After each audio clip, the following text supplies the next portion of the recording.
So today I'll be reviewing Pokemon Journeys episode 68, Go's Rival The Path to Mew.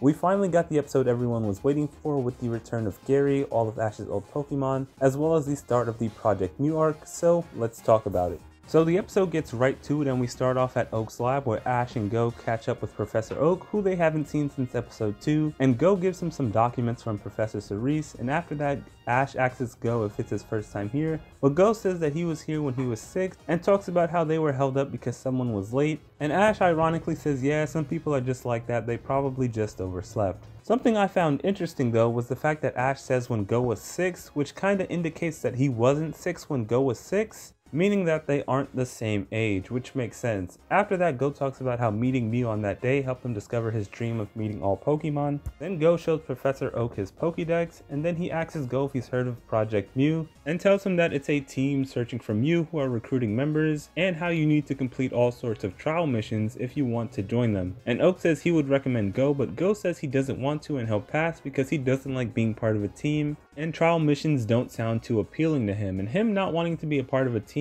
is very in character for him since he isn't much of a social person and is a highly reserved character, so that makes sense. Then Oak tells Ash that all of his Pokemon are waiting for him, and we get the legendary reunion with Ash and all of his old Pokemon, which was great to see. I only wish we got more of all of their personalities, like Totodile and Bayleaf, but I guess they wanted to get through the episode quickly. And just a side note, in case you forgot why Charizard is here and not at the Charzific Valley, it's because he stayed at the lab after the Decalore Islands in Univille. It sucks that we didn't see most of Ash's Hone and Sinnoh team, but I think we will eventually. After that, Professor Oak tells Ash that Infernape went missing 2 to 3 days ago, and we get a short flashback of Ash raising Infernape from a Chimchar. We also find out that Oak sent Tracy after them, but they couldn't find Infernape anywhere, and we learn that it left right after battling all the other fire types, so Ash decides to go looking for it. And while they're searching, we see Go fail to catch a Pidgeotto, and then an Onix attacks them, but is immediately stopped by Blastoise, and we get the return of Gary for the first time in 500 episodes. Then we learn that Gary actually left Sinnoh a while ago and is now traveling all around the world to research Pokemon. And while traveling, something came up that led him to Kanto. Then Ash introduces Gary and Go to each other, and we see some great moments from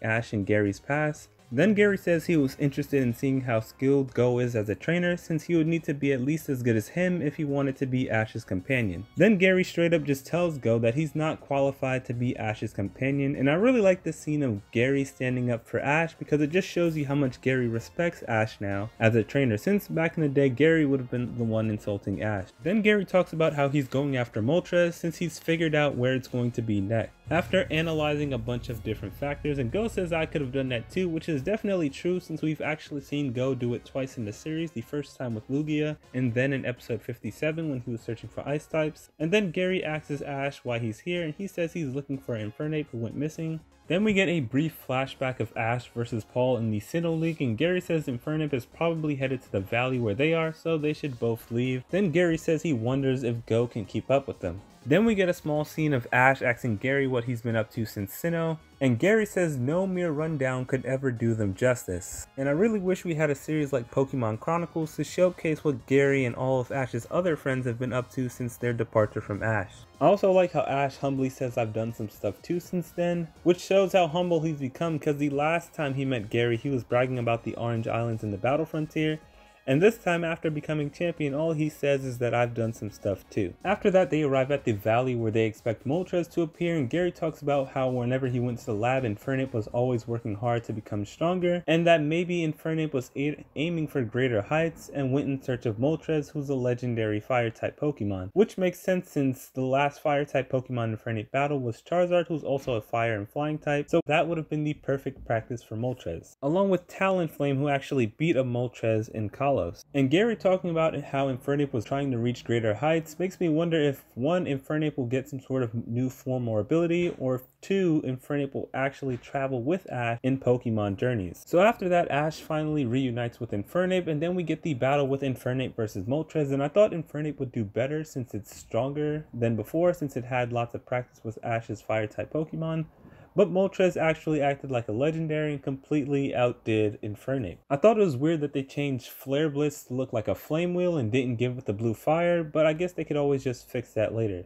So after that, Gary helps out a bit and they're able to push Moltres back some, but then Moltres uses Burn Up and Blastoise ends up getting defeated by Air Slash. And right before Moltres wipes out Cinderace, Pikachu and Gary's Electivire use Thunderbolt and Thunder to push it back and knock it out of the sky, but Moltres manages to escape, but drops one of its feathers, which is what Gary was after. Then Gary does Ash's signature I got it pose, then calls Corviknight to get the feather and send it back. Then they all go back to the lab and we learn that Gary is a part of Project Mew, and we see him talking to Asahi, one of the new characters that are a part of Project Mew. Then she gives him one of the tokens for completing the trials. And then Gary tells Go that a trainer at his level could never pass the missions for Project Mew. Then Ash asks Gary where he's going next, and Gary says that he's aiming to research everything that has to do with Pokemon, so he needs to research Mew, who holds the genes of every Pokemon. And he says that even if his goal seems impossible, he'll press on ahead without giving up. Then Ash and Gary shake hands and then say goodbye, and then Go decides that he'll join Project Mew too, and Oak says that Gary will be happy since he was only doing what he was doing to provoke Go into joining Project Mew. Then Go says he feels like he was completely defeated by Gary and that he can't beat him now, so he'll try harder to do it in the future. And that pretty much wraps up the episode. This was a great episode. It was nice seeing Ash's old Pokemon again, the return of Gary, that small cameo of Tracy who's MIA, and I really enjoyed the flashbacks with Ash versus Gary, Ash versus Paul in the Sinnoh League, and Ash raising Infernape.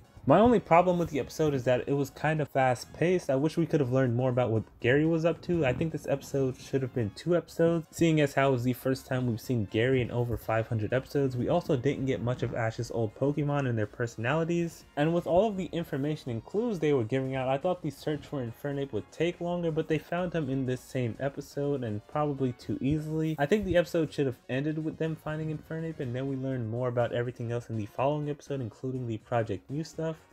But we can always just learn about that later. Overall, this was still a great episode and I'd give it a 9 out of 10. And I can't wait till we learn more about the Project Mew stuff. And I can't wait till we see Gary again, and hopefully it's in the Crown Tundra. All that aside, let me know what you thought of this episode in the comment section below. Thanks for watching and bye.